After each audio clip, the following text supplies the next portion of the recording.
Hello বন্ধুরা, আজকে আমাদের গন্তব্যস্থল সিলিরিগাঁও।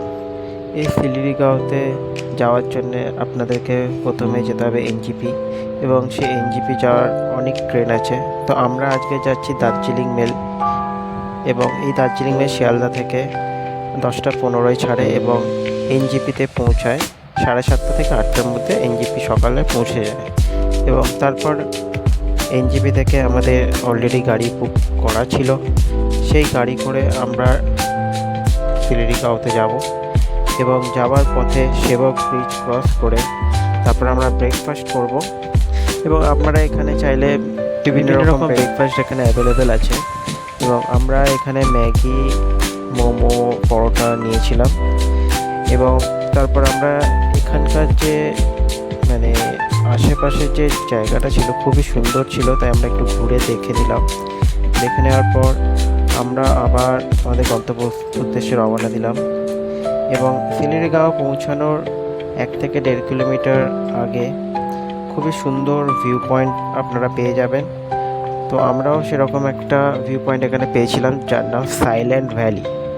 এই সাইলেন্ট ভ্যালিতে কী আছে? এই সাইলেন্ট ভ্যালিতে আছে খুব বড় বড় পাইন গাছের জঙ্গল, এবং সেখানেই আমরা কিছুক্ষণ টাইম স্পেন্ড করে আমরা এবার পৌঁছে গেলাম সিলিরিগাঁও। আমাদের হোমস্টের নাম ছিল হোটেল মাউন্টেন ভিউ রিসর্ট।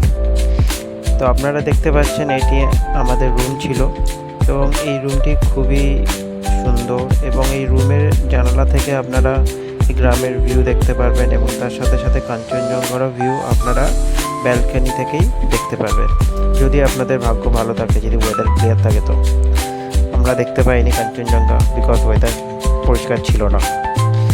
তো আপনারা এখানে এসে 2 দিন স্টে করতে পারেন। এই গ্রামটি খুবই সুন্দর, নিরিবিলি এবং খুব শান্ত।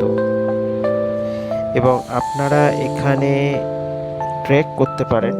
এখান থেকে 3 কিলোমিটার দূরে রেমিটি ভিউ পয়েন্ট আছে।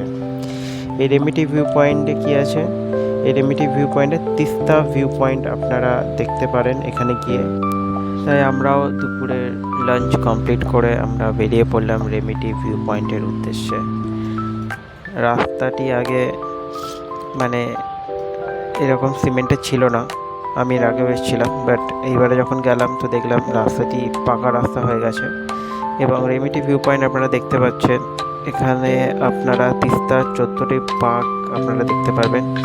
এবং ওই পারে সিকিমের বর্ডার আছে, আর এই পারে কালিম্পং ওয়েস্ট বেঙ্গলের বর্ডার। খুবই অপূর্ব দৃশ্য আমরা পেয়েছিলাম এখানে। আপনারাও চাইলে এখানে যেতে পারেন, খুবই সুন্দর একটি জায়গা। এবং পরের দিন ভোরবেলায় আমরা পুরো সিলিরিগাঁওটি আমরা ঘুরে দেখেছিলাম। খুবই অপূর্ব একটি গ্রাম, খুবই সাজানো একটি গ্রাম। ফুল, এখানে আপনারা বিভিন্ন রকম ফুল এই গ্রামে দেখতে পারবেন। খুবই গোছানো পরিষ্কার একটি গ্রাম। আপনারা চাইলে এখানে 2 দিন থাকতে পারেন।